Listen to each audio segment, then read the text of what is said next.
लाहौर के अंदर एक यहूदी फैमिली या यहूदी कम्युनिटी रहती थी पाकिस्तान बनने से पहले, उसकी क्या हिस्ट्री है ये देखते हैं। है कि लाहौर शहर में एक जमाने में यहूदी आबाद थे और इंतहाई गैर इखलाकी किस्म के कारोबार भी करते थे।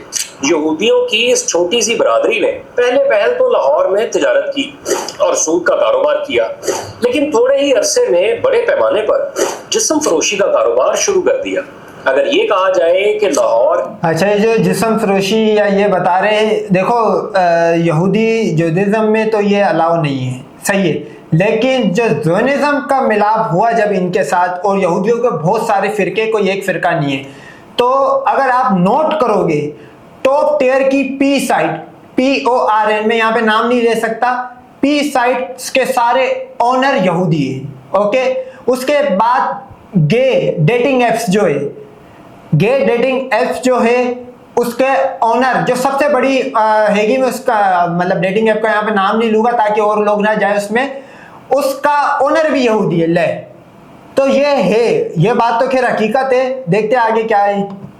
कि यहूदी इंतहाई पुरअसरार थे तो गलत नहीं होता। अब सवाल ये पैदा होता है कि लाहौर में यहूदी आए कहां से। तो चले कहानी को थोड़ा पीछे से शुरू करते हैं। कोई 450 साल पहले अकबर बादशाह के जमाने में यहूदियों की एक छोटी सी बरादरी लाहौर में ही रहती थी और तिजारत करती थी। वैसे तो यहूदी बड़े सगीर पाको हिंद में गुज़िश्ता 2000 सालों से आबाद थे। दिलचस्प बात यह है कि इस खित्ते पर 3 किस्म के यहूदियों के फिरके आबाद हुए, जिनमें यहूदियों के एक फिरके को बनी इसराइल कहा जाता था और ये अपना ताल्लुक भी बनी इसराइल से ही जोड़ते थे। इनका दावा था कि ये दूसरी सदी कबल मसीह में इस खित्ते पर आबाद हुए, यानी 2200 साल पहले। यहूदियों का ये फिरका लाहौर, पुरानी दिल्ली, अहमदाबाद, बॉम्बे और कलकत्ता में आबाद हुआ। इन्होंने जब मराठी बोलनी शुरू की तो बहुत से पंजाबी इन्हें गुजराती मेमन समझ लेते थे। दूसरा फिरका था कोचिन यहूदियों। अच्छा, मैं आपको थोड़ी सी एक चीज बता दूं कि यहूदी जो ये यहूदी है इसमें कन्वर्जन अलाउ नहीं होती। सही है भाई, यहूदी बाय बॉर्न पैदा होता है और यहूदियों के अंदर नस्ल जो है वो माँ से चलती है, ना के बाप से। अब ये जो आपको इंडिया में जो यहूदी दिख रहे हैं ये सब कन्वर्टेड है, हालांकि अकॉर्डिंग टू क्या नाम है ये जूडिज्म, इसमें कन्वर्जन अलाउ नहीं है। देखो, मुस्लिम तो कोई भी हो सकता है, यहूदी हो, फला हो, ढिमकाना हो, लेकिन यहूदी इस चीज को नहीं मानते। तो ये सारे बेसिकली कन्वर्टेड थे। सही है, जो असल आए थे वो बगदाद वाले थे जो यहाँ पे आए थे। इनकी भी तारीख यही बताती है कि ये भी 2000 सालों से इस खित्ते पर आबाद है। ये साउथ इंडिया के एक शहर कोचिन में आबाद हुए, मलयालम बोलते थे और शुरू में इन्हें काले यहूदी कहा जाता था। तीसरा फिरका था मिडल ईस्ट से आने वाले काले यहूदी। सही है, क्योंकि यहूदियों में कालापन, जैसे ये इंडिया हिंदू जो है बेसिकली काली नस्ल कहलाता है। ये ब्राउन अपने आप को कहते हैं, लेकिन यहाँ आते आपको भी पता ब्राउन काली को ही बोलते, तो ये काले यहूदी कहलाते, मैंने आपको अभी बताया था। जो 18वीं सदी के बाद तिजारत के लिए हिंदुस्तान आए और इन्होंने फिनलैंड के शहर एस्पो से लेकर बगदाद तक और बसरा से लेकर सूरत तक, फिर बॉम्बे, कलकत्ता, रंगून, सिंगापुर और हांगकांग तक तिजारत का एक बड़ा जाल बिछा दिया। इसके अलावा भी बड़े सगीर में मुख्तलिफ अदवार में यहूदियों की आमदरफ्त रही, बिलखसूस तब जब 16वीं और 17वीं सदी ईस्वी में बड़े पैमाने पर नकल मुकानी हुई। उस जमाने में ईरान, अफगानिस्तान और सेंट्रल एशिया से भी यहूदी यहीं आकर आबाद हुए। इस मौजू पर मजीद तफसीलात के लिए मैं आपको 2 किताबें तजवीज़ कर रहा हूँ। एक किताब है इंडियाज ज्यूइश हेरिटेज और दूसरी किताब है the Jews of India, a story of 3 communities. इन किताबों में बड़े सगीर के यहूदियों की मुकम्मल तारीख मौजूद है। अब यकीनन आप में से कोई रेफरेंस की बात नहीं करेगा। यहूदियों की यहाँ आमदरफ्त की तारीख इतनी दिलचस्प है कि ईस्ट इंडिया कंपनी ने इब्राहिम नवारो नामी एक यहूदी को सफारतकार बनाकर मुगल बादशाह औरंगजेब के दरबार में भेजा था और लंदन से ताल्लुक रखने वाले इस यहूदी ने 1689 में औरंगजेब के साथ कामयाब मुज़ाकरात भी किए थे, जिसके नतीजे में बरतानियों को हिंदुस्तान में तिजारत जारी रखने के लिए एक फरमान यानी शाही हुक्मनामा हासिल हुआ और इस सारे वाक़े का एक किताब में भी जिक्र मौजूद है। खैर, हम वापस आते हैं और बात करते हैं लाहौर के यहूदियों की। लाहौर में रिहाइश पजीर यहूदियों की ज्यादा तादाद थी बगदादी यहूदियों की, जो 18वीं सदी ईस्वी में बगदाद से आए थे, और 19वीं सदी ईस्वी में इन यहूदियों ने लाहौर के अहम ताकतवर। अच्छा, लोग समझते हैं कि बगदाद जो है बेसिकली मुस्लिम मेजोरिटी है, ऐसा नहीं है। बगदाद के अंदर आपको कुर्द भी मिलेंगे जो चिट्टे काफिर है, सही है भाई, क्लियर ही काफिर है, सही है। ये यहूदी भी आपको मिलेंगे। फिर एक बगदादी यहाँ पे भी आया था जो सुन्नियों में एक फिरका बना है बगदादी, वो उनके कोई पीर वीर बगदाद से आए थे। तो बगदाद में बेसिकली बहुत सारे लोग निकले जो सब कॉन्टिनेंट में आके फैले थे, और बहुत सारे मजहब है, ना कि सिर्फ इस्लाम है। लोगों और मालियाती हलकों से ताल्लुकात मजबूत कर लिए और लाहौर शहर के मामलात पर असरअंदाज होना शुरू हो गए। आपने बगदादी चोर की इस्तेलाह तो सुनी होगी। अंदरून लाहौर में बगदादी चोर की इस्तेलाह का इस्तेमाल एक मकार, अय्यार और तेज तरार सौदागर के लिए किया जाता है। तो ये इस्तेलाह इन्हीं बगदादी यहूदियों को सामने रखते हुए लाहौरियों ने इजाद की थी। अगर अकबरी दरवाजे की सराय की तारीख पढ़ी जाए तो बहुत से हवाले मिल जाएंगे जिसमें अरब सरजमीन से ताल्लुक रखने वाले यहूदियों का जिक्र मिलता है। ये वो जमाना था जब यहाँ के यहूदी चंद एक जाहिरी हुलिये वाली रसूमात पर अमल दरामद करते थे, लेकिन इनका अपना कोई मजहबी आलम नहीं था। खैर, जो वक्त गुजरा, इन यहूदियों ने लाहौर के जिस्म फरोशी के कारोबार पर भी अपनी गिरफ्त मजबूत करना शुरू कर दी। अब जिस्म फरोशी एक ऐसा कारोबार है। अच्छा, इसमें ये यहूदी खुद नहीं आते, सही है। इसमें दूसरे मज़ाहिब की लड़कियों को, गरीब घर की लड़कियों को, मजबूर लड़कियों को खींचते। ये याद रखना, यहूदी कभी अपनी लड़की खुद नहीं भेजेगा।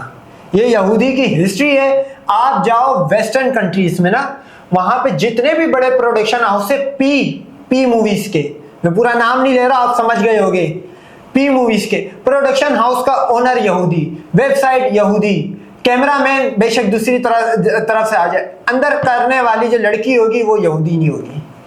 ये आप 100% रिजल्ट है ये इस चीज का, ये आप नोट करना।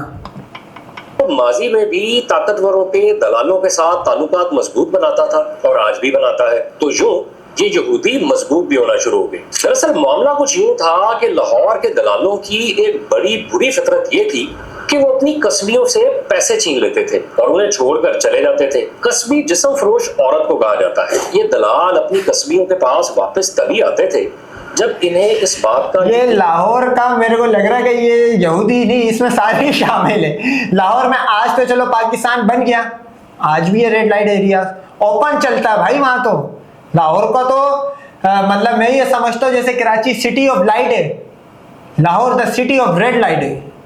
मेरी नजर में तो यही है भाई।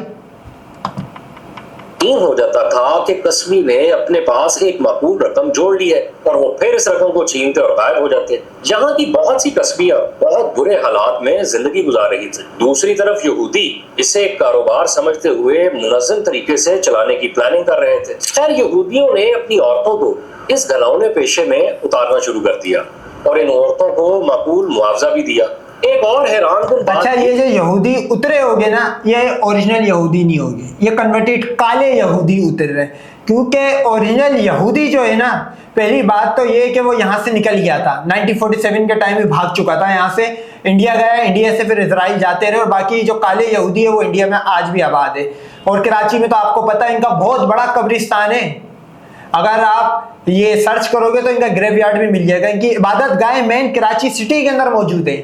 खंडर बन गई है, कोई यहूदी नहीं बचा, लेकिन उनकी प्रेजेंस यहाँ पे थी भाई। क्योंकि ये यहूदी जहाँ जाते हैं वहाँ के बिजनेस हब वाली जगह पे जाके ये बिजनेस स्टार्ट करते, सूद का काम स्टार्ट करते, और आहिस्ते आहिस्ते फिर ये जब मतलब एक पूरा इकोसिस्टम डेवलप कर लेते हैं, उसके बाद ये गैर कानूनी काम करते हैं। ये यहूदी का शुरू से रहा है। ये है कि लाहौर की गैर यहूदी कस्बी यहाँ पर जहाँ दलाल के जुल्म सहती थी, वहीं यहाँ के लोग इनसे छेड़छाड़ भी करते थे और इन पर आवाजें भी कसते थे। लेकिन जो यहूदी पेशावर औरतें थीं, उन्हें छेड़ने की जुर्रत किसी की नहीं थी और किसी यहूदी कस्बी की भी ये जुर्रत नहीं थी कि वो अपने दलाल को धोखा दे। मेरे बहुत से दोस्त इस बात से इख्तलाफ करते हैं। उनके नजदीक यहूदी ताजिर हो सकते हैं, साहूकार हो सकते हैं, लेकिन जिस्म फरोशी के कारोबार से हिचकिचाते हैं। लेकिन बिल्कुल ये बात, मतलब मैं कोई यहूदी तो हूँ नहीं, मेरी बला से तो हम इनका एंड करेंगे, एक टाइम आएगा। लेकिन यहूदी के बारे में हिस्ट्री रही है कि वो आपकी लड़की को लगा देगा धंधे पे, अपने घर की लड़की नहीं लगाएगा। ये यहूदी की हिस्ट्री है भाई। अब चूंकि इनमें इतना आप बोल रहे हो यार कंट्रोल क्यों है, हम क्यों नहीं कर सकते। देखो हम लोग बहुत ज्यादा तादाद में अनऑफिशियली तो हम क्रिश्चियनों को क्रॉस कर चुके, जब ऑफिशियल होगा तो वल्लाह इलम अनऑफिशियली भी हम क्रॉस कर चुके, हम इतने ज्यादा है। सही है, हमारे में हिंदू कन्वर्ट है, छोटी नस्ल बड़ी नस्ल, मतलब नस्ल वसल तो होती नहीं, हर तरह का धर्म कन्वर्ट है। इनको कंट्रोल करना मुश्किल होता है। यहूदी कितने हैं टोटल, कितने 3 करोड़ है, तो वो कंट्रोल कर लेते। और वो आप नोट करो, यहूदी डे 1 से दर बदर घूम रहा है, डे 1 से। कभी मदीना से इनको जूते पड़ते, खैबर से जूते पड़ते, ये भाग जाते, फिर पोलैंड से पढ़ते, पुर्तगाल से पढ़ते, अब ये फलस्तीन से, ये अपना इजराइल से पढ़ेंगे तो ये साइप्रस भाग रहे, ये यूं घूमते रहते। हर 100 साल बाद यहूदी का लैंड चेंज हो जाता है भाई, कोई तो मसला है ना। तो ये यहूदी जहां जाता है इस तरह के 2 नंबर काम स्टार्ट करता है, लेकिन अपने घर का नहीं उतारता, ये याद रखना। लेकिन इस हवाले से मैं एक बड़ा तारीखी रेफरेंस दे रहा हूँ। एक किताब लिखी थी एडवर्ड जे ब्रिस्टो ने, जिसमें उसने लाहौर के यहूदियों पर भी तहकीक की थी और अपने मुशाहिदात में बताया था कि यहूदियों का जिस्म फरोशी का कारोबार सिर्फ यूरोप में ही नहीं बल्कि पूरी दुनिया में फैला हुआ था। अंदरून लाहौर के यूरोप के अंदर जितनी भी प्रोडक्शन हाउस है और जितनी भी आप फेक टैक्सी और फलाना टैक्सी और रोड के ऊपर, ये सारे इसके आप ओनर निकालना प्रोडक्शन हाउस के, सब ज्यूश निकलेंगे।